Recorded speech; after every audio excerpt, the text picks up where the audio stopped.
Well, hey there team, welcome back to the channel, welcome back to Worth It Then Worth It Now, a side project I'm running on this channel where we revisit games that I covered under Worth Your Time, Worth Your Money on the main channel. So these releases aren't exactly contemporary, though I do try and line them up with a sale, and in this case, the game we're covering today, Expeditions, a MudRunner game, is on sale around about half price. Presumably this is ahead of its release of the next game, but still, this is a chance for me to shout out, kind of Scarlett's favourites you may have missed the first time around or you're new to the main channel. So yeah, I'm a big fan of this game.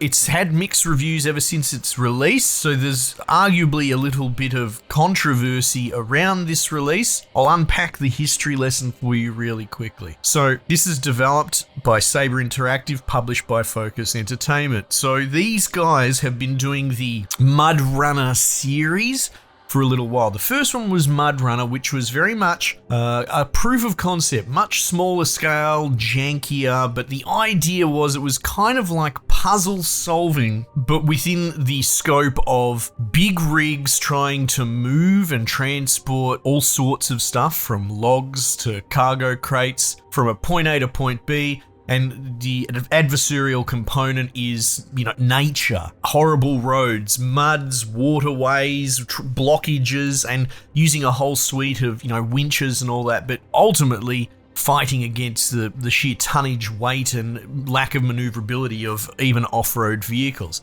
It's very interesting. And funnily enough, Expeditions reminds me a bit more of the original Spin Tires, MudRunner, the OG games that have sort of been a little bit forgotten and left by the wayside, because yeah, they were smaller instanced puzzles, and this is going in that direction a little bit more. Anyway, along comes SnowRunner, the full-fledged, well-realized and well-budgeted sequel at that point. However, you could probably argue that's the one that everyone got on board with. It had its main breakthrough success there. It is the daddy of the series. And through that, they opened the world up, much more open world. Yes, they're arguably instanced regions, but they're humongous, and you could spend 50 hours in one region. And it introduced all sorts of really cool stuff like building out infrastructure and roads. Like, it got a bit Metroidvania in a way. You can't necessarily get from point A to point B with this heavy cargo that needs a built-out road because the bridge is literally out. It's like in a disaster flood area. So then you'd have subcontracts and missions that you would do to move resources to said build site, build out the road, and it opens up the world. So that's just an example, but it really did scale up. And everyone loves SnowRunner. So you come along to Expeditions, which is a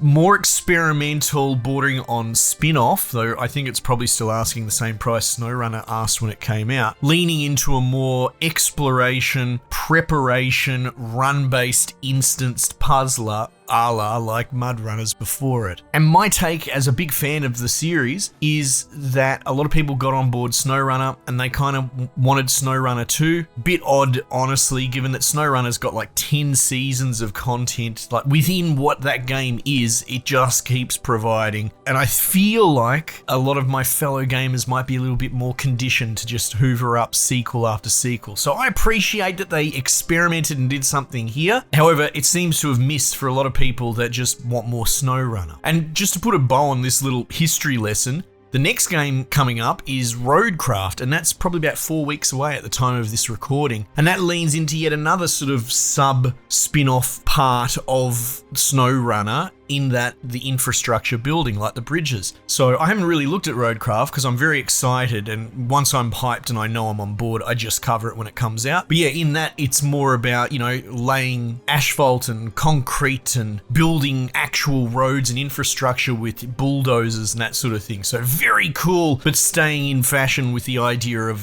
this isn't, an F1 racing game. It's very much about maneuvering over terrain and mud and all that sort of crap. So Expeditions itself, what it's doing is you do these little recce's, these little runs into an area, but before long you open up more areas and they get more involved, and there's a lot of side stuff in there. So it still has the spirit of SnowRunner in it, but it is obviously a slow burn. It takes a little while to get anything done. These games are built on a certain level of patience required. if you're driving your car fast, you're probably doing it wrong and you're probably begging for a collision because you have all sorts of damage to wheels and engines and this, that, and the other. So I wouldn't quite necessarily call it a car RPG, but you just have to play it on the terms that it wants to be played, which is slow and methodical. So there is a big focus on the more fiddly components of that formula. And with that, I could agree why some people would be a bit more miffed. You do spend a lot of time doing things like expedition prep. And thematically, I love it. I love the whole ideas of tents and temporary work sites. And you'll go into menus beforehand, you slot X vehicles to bring on a run with you, and within them they have their own inventory system, some cool new bits of kit in this now, like the Screwjack, I think it's called, which is a gamified self-righting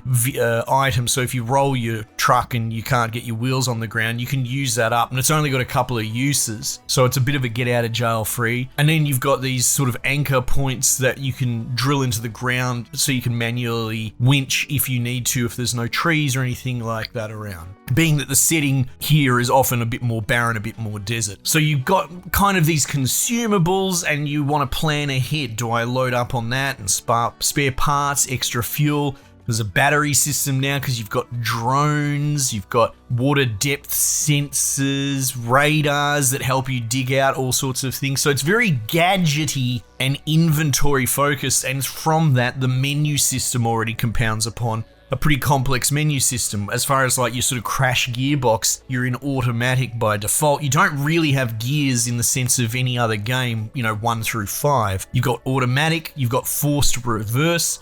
You'll have low gear, which is required to intentionally keep the revs down, but also to engage certain parts of a vehicle, like a lock diff system. And without going into that too much, it's a way to unstick your vehicle by distributing torque. And the penalty being a higher fuel cost, and because, especially in this more than SnowRunner, because fuel wasn't that big a deal. You get from point A to point B, unless you have a particularly long trip, you're probably not going to run out of fuel. But in this, you have to think about it, and if you have to bring spare cans, and so there's all those considerations. Are you going to make your vehicle more robust, more maneuverable? They've got this tire pressure system that was introduced here where you can lower the pressure to increase your ability to mount terrain a bit better, but again, it costs more fuel. And you'll find that you might have to deliver something from point A to point B. This is all very much the SnowRunner model. If you go a little bit too ham on the ease of use items like that and you run out of fuel halfway, well, you could reset your vehicle, but you're going to have to do it all again.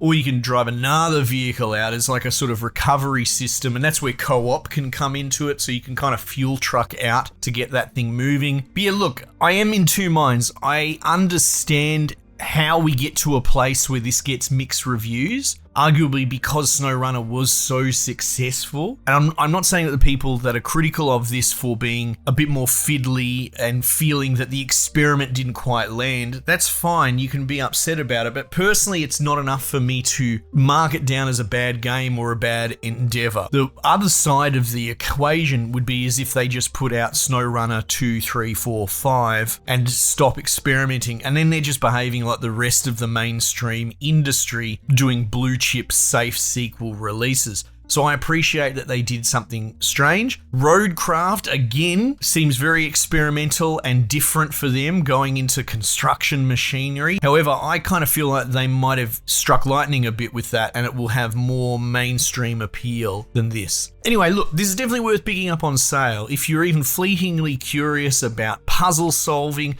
you have a high threshold for patience. At the end of the day, you have to be honest with yourself. It's your game time. It's your downtime. You don't want to pose and pretend to be a gamer that you're not. And if you, at the end of the day, you're buggered, you're exhausted, you want to have a beer and hide in the man cave away from the wife and kids, and if you just don't have the patience for this in your own personal downtime, I'd be careful picking it up. That said, if you're someone that can really sink into something and just pour hours into it, going slow and steady and methodically plodding your way through, This is absolutely what you should be playing. So let's put a bow on it. All in all, I think it's great it exists. The nature of experimentation, especially on the back of something so explosively successful, means you will draw the ire of critics, but I'm glad that the takeaway from Saber doesn't seem to be to curl up and be safe, and they're just going to keep releasing SnowRunner-esque games spinning off in different directions, and the hope is by the time they do a couple more of these, one of those will be exactly for you, dear gamer. So I like their model, and I'm glad they didn't get set back by the mixed reaction to this. Personally, I'm glad to have reinstalled it. I wish I had more hours in the day, but I'm probably still going to find some time to play it, because even just dipping back in for some B-roll, all that familiar magic came flashing back. Anyway team, might just leave it there for the time being, and I'll catch you guys on the next one.